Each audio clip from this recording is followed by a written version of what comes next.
eu questionei Deus numa situação em relação à música. Eu preparei um repertório, ensaiamos a semana inteira, estava tinindo. Quando eu fui tocar, eu senti no coração o seguinte: Deus falando comigo, não te pedi nada disso. Por que você está fazendo isso daí? Eu falei, pô Deus, estou fazendo o meu melhor, eu acho que é isso que o Senhor quer. Ele falou, não quero nada disso, não quero um show. Eu quero que você agrade o meu coração. Nem que para isso vocês nem instrumentos usem. Daquele dia em diante eu mudei a minha maneira de preparar um repertório. E as coisas fluem naturalmente. Então nesse momento agora eu estava aqui, enquanto ele estava orando, o brother estava orando, Deus foi tratando meu coração. E eu acho que hoje vai ser uma noite de impacto. Então já vai começar o impacto antes mesmo do louvor. Porque a presença de Deus vai vir sobre esse lugar hoje. Você acredita? Você pode se sentar então enquanto isso. Amém? Então vamos lá. Graça e paz. Boa noite. Para quem não me conhece, meu nome é Morgana. Eu sou a esposa do pastor Paulo, lá da Casa de Recuperação Manaim, Manaim Metodista. A gente trabalha com dependente químico e alcoólatra. E lá também eu fiquei, Foi lá que eu me recuperei.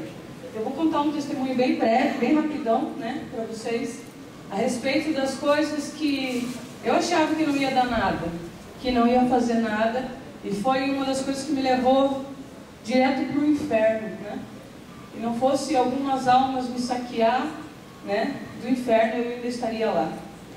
A minha história, ela começa cedo, quando eu não fui criada nem pela minha mãe, pelo meu pai, eu fui criada pela minha avó e por alguns tios.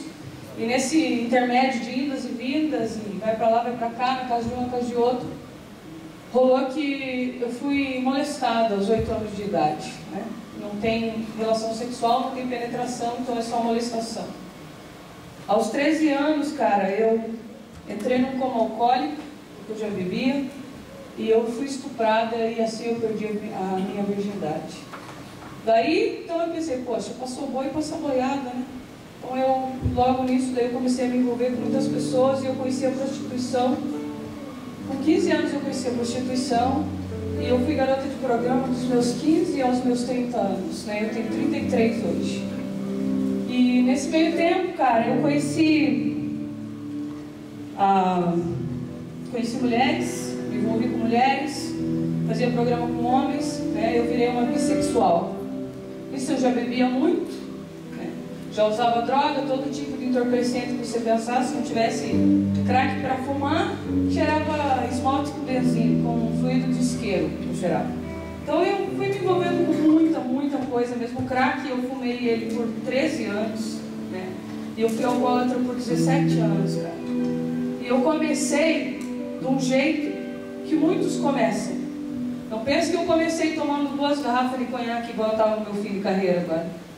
Eu comecei tomando uma cervejinha socialmente. Foi assim que eu comecei, Bebendo um cigarrinho de menta, o tal do Benson Reds, Ou tem um outro que eu esqueci o nome. O Budangarã, esse aí, de cravo, Foi assim que eu comecei, era muito social. Mas isso me levou direto e reto para o inferno. Numa vida, cara, que não tinha mais o que fazer. Chegou no estágio da minha vida, eu tenho minha filha aqui hoje, tem 13 anos, a Vitória está aqui de prova. Eu fiquei desaparecida, 3 meses no tempo da minha vida. Porque eu já não queria, por essas coisinhas que não eram nada sociais, me levaram para um buraco tão grande, que eu fiquei desaparecida, cara, que o IML ligou lá para minha mãe e falou, quer vir reconhecer? Tem uma loira aqui, tatuada e tal. Eu fui dada, naquela época eu era loira, Eu fui dada como morta, E eu já estava dentro de uma zona, boate que fala aqui, aqui em Curitiba, morando dentro de uma boate, de uma zona, já limpava chão, trabalhava com as meninas, fazia tudo, morava lá dentro. Única e exclusivamente para alimentar aquele meu vício que foi social um dia, E chegou, infelizmente, cara, não teve um jovem, não teve um ancião, não teve um missionário, ninguém para me resgatar. Teve que ser o Espírito Santo. Um dia me tocou no meu coração. Uma coisa que eu conheci quando eu tinha 7 anos de idade, que na época minha mãe era adventista, eu escutei uns hinos da Cassiane. né? E eu lembro que eu estava limpando aquela boate, era 2 horas da tarde, limpando para abrir, né? Que era tipo um bar e tal. E me veio um louvor na minha cabeça que falava assim: Deus vai na frente, abrindo os caminhos, quebrando as correntes, tirando os espinhos. E aquilo veio na minha cabeça, né? Eu falei: Deus, eu não quero isso, Deus. Eu estou aqui servindo o diabo e eu sei disso. Mas foi isso que me tirou de dentro da zona. Foi isso que me tirou da droga, né? E eu voltei para casa depois de 3 meses desaparecida, né? Voltei para minha mãe, fui, me internei, moro na Manaim até hoje, entrei, nunca saí, né? Como diz o pastor Beethoven, quando eu cheguei lá, ele olhou na minha cara e falou: não deu 15 dias. Dia 5 de março do ano que vem vai fazer 4 anos, né? Que eu tô lá, que eu moro lá, que eu vivo lá e que eu tento ajudar. E eu queria ler uma coisa para vocês, foi bem breve que eu falei para vocês, mas que fique guardado, cara, gravado no coração de vocês.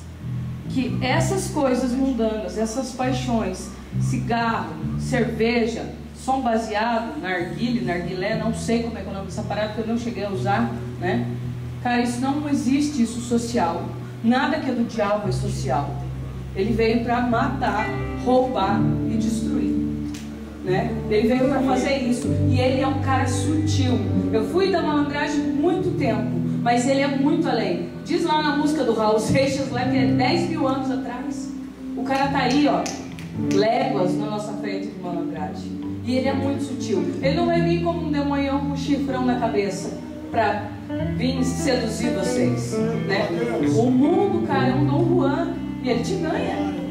Você vira uma donzelinha boba na mão dele e ele te leva, e ele te lesa, e ele arranca toda a tua inocência, né?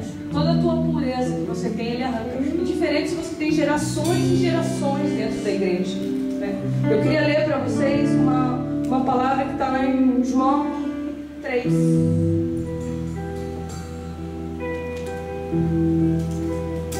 Fala assim, cara: nascer do alto. Havia um homem do partido dos fariseus chamado Nicodemos, um destacado líder entre os judeus. Certa vez ele visitou Jesus, tarde da noite, e disse: Rabi, sabemos que o Senhor é o mestre que vem de Deus. Ninguém poderia realizar esses atos que revelam a realidade de Deus, e se Deus não fosse com ele. Jesus disse: você está absolutamente correto. Preste atenção. A não ser que alguém nasça do alto, não é possível ver aquilo que estou apresentando, o reino de Deus. Como alguém pode nascer de novo, se já nasceu e cresceu? Estranhou Nicodemos. Não é possível entrar de novo no útero materno e nascer outra vez. E que história é essa de nascer do alto? Jesus respondeu: você não entende. Deixe-me dizer de novo.